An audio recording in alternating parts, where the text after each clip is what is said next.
welcome back to Tax Sale Insiders. As always, we are here to send you and give you more information about what it means to invest in tax liens and tax deeds across the country.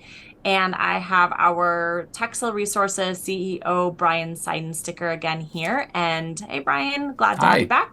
back. We always like to kind of get a wide range of information out there to investors and those who are looking to get into the investment space. And we're going to touch on Arizona today, which is, Yeah. I would deem it a more popular state, but definitely want to get your insight into what it means to invest in Arizona. What can you just give us a general top level Arizona high level things? Yeah, it's Arizona's interesting because I'd say it's a for lean investors to make a rate of return. We'll see what happens going forward, but it has become a very tough state to get a return on your lien because all of the liens on properties of value are being sold, and you don't get a fast five in Arizona like you do in Florida or any sort of penalty. You get whatever the interest rate you bid it to at prorated over that year, and if it redeems quickly, you don't get much. And so it's become a state that folks are focused on and are willing to basically buy the lien, and are hoping to get some of that real estate at the end of the day. And that's really where they start to make anything is 3 years later when they're looking at taking some of that on as REO. So it's interesting because it's a state where you bid down, just like Florida, right? You're bidding, instead of starting at 18%, you're starting at 16, and right, bid down 60, 15, 14, right down to potentially zero. But the biggest difference is, anything below 5% in Florida, you still get the automatic 5% penalty, and in Arizona, you don't get that. So you bid down to zero, you don't get anything. And so that's a very big nuance that some beginners fall into that pit hole when they learn how to do it in Florida. They see the bidding procedure roughly the same in Arizona and think it's run the same way. But the reality is there's no penalty, so you can't make a decent return from liens on most assets, single family, like I'll say desirable assets, single family home, commercial properties. You can't make it from the lien side of things in Arizona lately. We'll see if it changes, but anymore. Interesting. So I guess talk about post process with liens. If you get a lien, how does that work? So yeah, so I guess going to the auction. Most of the auctions, I think there's a few that are still live, but most of the auctions are online. You go to the auction, obviously register, bid, buy. So you bought this lien, then what, right? Well, you basically have to wait, and the redemption period in Arizona is fairly long. It's 3 years, and it's not until the end of that 3 years that you can start the actual filing for a tax deed, and then after you get the tax deed, you can start the quiet title or title insurability process on top of that 3 year waiting period. So there's a pretty significant wait time between the time you invest and the time that you could make anything on that lien you purchased. Now You there's ready to hang? yeah. Now there's exception to that. Arizona is one of those states that does have an over-the-counter process, right? So if liens don't sell at the auction, they go on what's called the over-the-counter list, right? And you can buy those directly from the county after the auction concludes. And the nice thing about those is if you are buying them for the lien, right, in return, you do get the statutory 16% on those liens, right? Now, the overriding opinion on OTC liens, not in Arizona, not just in Arizona, but nationwide, is, well, that must be stuff that nobody else wants. But here's the reality, right? In Arizona, there is still a subset, not a huge portion, but a subset of liens that, quote unquote, get sold at auction, but then the buyer never actually funds them. And so they inadvertently end up on the OTC list. Now,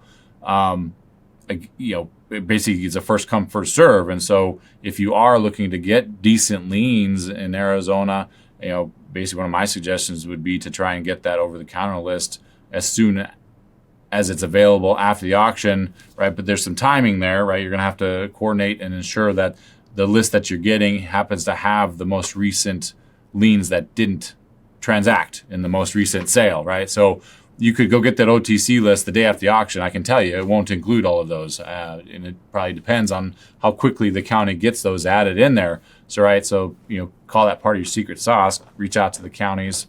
You'll find out what that timing is, and then time when you get that over the counter list, and you can still find decent returns. It's just you're not going to place $10 million that way. You might be able to place a few $100,000 that way, but it's still there if you're willing to look in the right areas and go about the right process to find those deals. Well, and I appreciate you bringing that up because it's such an important piece with lien sales in general. Most lien sales will have a type of over-the-counter process. It looks a little different, but there is a type of over-the-counter process, and Arizona is certainly one of those. So good to touch on that. Let's see. Do you have any, I guess, major concerns or cons that you could think of when investing in Arizona tax lien sales? Yeah, well, I've touched on some of them, but call them cons or pitfalls, right? Is bidding too low, right? And if your goal is to get a return and you bid down to 1/4% or zero, you're basically making nothing, right? Another major con, if you want to call it that, is the wait period, right? Waiting at least 3 years, in some cases 3.5, maybe 4 years before you actually see any positive, positive return on your investment can be a long time for most investors, right? There's also there is several institutional folks that are buying the liens, right? And they're willing to wait that time period, and they're willing to bid down very low rates, and they're, ensuring that they get even though it's a very small percentage, they will get that small percentage on as REO. And so, you're competing against, that, right? And as a small investor, that can be a little rough, right? So it still comes down to, all right, knowing that, right? Where do you find your niche that can fit within there and still make a decent return? I think there's, if you know which markets to look in, you can still find decent returns, right? Probably the smaller auctions, the few live auctions that are still there, the right asset class, right? A single family home is kind of where everybody wants to be. And so if you can get comfortable with other asset classes, vacant land, industrial, right? And figure out how, then you could probably still can make a decent return in those areas. And we actually have, what we call a market analysis report. So if you want to see what stuff was selling for last year, you can access the market analysis report and see what stuff is selling for. So if you want to narrow down the auctions to go to, that's an excellent way to do that. Yeah, I actually brought up our Arizona report here. Let me just get it up really fast here. The thing while you're doing that is it's also the auctions in Arizona are kind of unique in the time of year they do them. I mean, most of the country seems to have it mid-year, right, or end of the year, right, trying to balance that budget at the end of their fiscal year.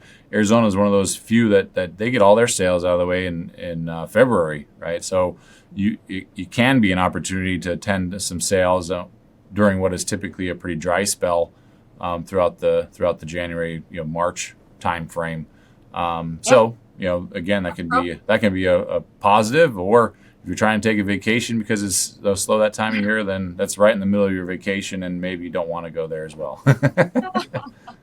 I will say Arizona in February is absolutely beautiful. Hard to beat that time of year.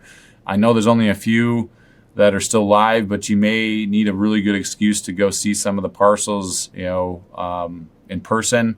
And if you're from the north part of the country, like I am or we are, have an excuse to go south that time of year is always a beautiful thing as well.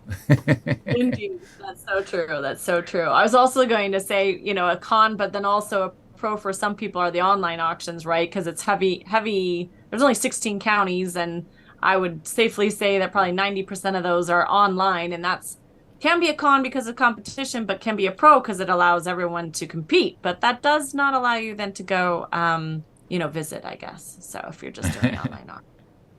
Yeah, so here's that market analysis you were talking about. Just a quick, quick snapshot of it. But again, a lot of vacant land in the state of Arizona. Of course, it's I've looked at a lot of desert. Also, I've noticed through the years in looking at parcels that there's a lot of mineral rights that are available in Arizona that you don't see in other states. So that's just an interesting kind of tweak for the state that you don't see in other places. So, but it gives you just a high level look at winning percentages and so on. So, gives you an idea of how low do they go, and you'll see some of these average rates getting below 1%. So keep that in mind. Mhm. Okay, great information. So I guess from here, what do you think would be a way that investors can combat some of that competition? Well, I dove into that a bit already, but finding those niches within the main play, and finding where you can still find those deals, using that market analysis to figure out what asset classes still have decent returns, right? I just saw like vacant land, right, and there's some counties that have 12+% average winning bid, and so if you can still make a decent return if you're willing to invest in the right asset classes. I will say the way not to go about it is to go after single family homes in Maricopa County, right? You're not going to make a decent return there.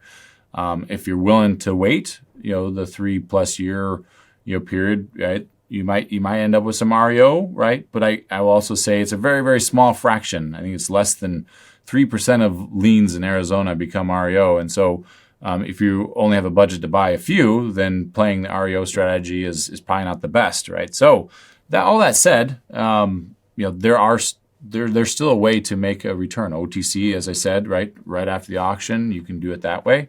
Going to the few live auctions that are, I'd say in general, too small for the institutional guys to go to. So you may find decent deals there still. So there's always a way. There's still deals to be had. You just have to go find them. Nice. Well, I just had a list of a few just frequently asked questions I wanted to throw at you before we close up this segment. How do you go about finding Arizona tax liens? Where do you go? Where do you start? Well, one advantage of Arizona is I think there's 16 counties, if I remember correctly. And so collecting all of the auction lists yourself isn't that hard. On the flip side, because they're lien auctions, they typically will have quite a few parcels on them. Maricopa County being the largest is several over 10,000 parcels. So the thought of looking up the information individually can be rather daunting. Their list does have some information, right? Or as always, I guess I'll throw in a plug for us. We collect, we compile, we standardize, and put all that information in our research platform. And so if you know what you're after, you can go apply that criteria, narrow it down to the few hundred or few thousand liens that you're interested in. Know which auctions maybe to focus on, and go from there. So you could certainly use our research platform to narrow that down much quicker than you would be able to doing it by hand manually like the old-fashioned way. But those are the two ways that it is. That again, right? If you do want to collect the list yourselves, at least it's only 16 counties and not 254 like it is in Texas. Yeah, that helps. I think you touched on this earlier, but just again, what months are the tax liens sold in Arizona? Yeah, well, you basically start looking in January, and the auctions typically take place really early February, right? And the process might be slightly different. You might be able to load your bids ahead of time in some of those auctions. So that late January, early February is where you definitely need to have your bids ready, but you need to really get started in early January. Great. Do you know what the winning rate is, what they pay on their tax liens?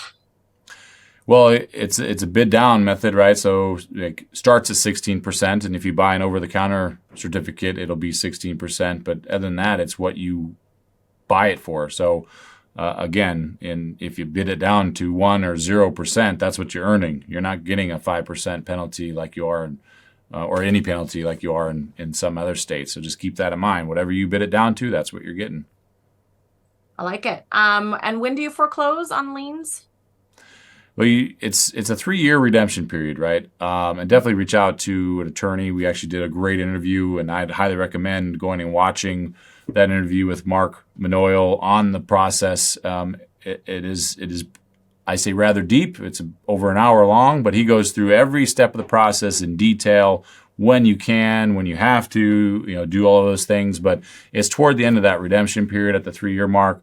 To get the exact timing, certainly watch that video or reach out to Mark and ask him, because it does vary a little bit from one county to the next. Yeah, Mark Manoyle is an amazing resource in Arizona. He's with the law office of Manoyle and Kime, and we highly recommend. I think you touched on this already, the tax lien redemption period being 3 years. So I don't think we need to beat that horse too much. But I think that's all great and covered all the hot pieces to what it takes to invest in Arizona tax liens. Any departing words of wisdom? I think it's just, keeping in mind, pursuing whatever else is pursuing, liens on single family homes at 16% is probably not the best place to start in Arizona. So find your niche within a niche, right? Be creative in creating your secret sauce. Keep your secret sauce to yourself. And if we're happy to help, with the data along the way, and not only in research, but in defining the markets you want to go to, the assets you want to concentrate on. Doing the research on the parcels in the actual auction. Help with the over-the-counter list. We can help with that, but Arizona is definitely a state you got to be very specialized in a specific asset class and a model in order to succeed there.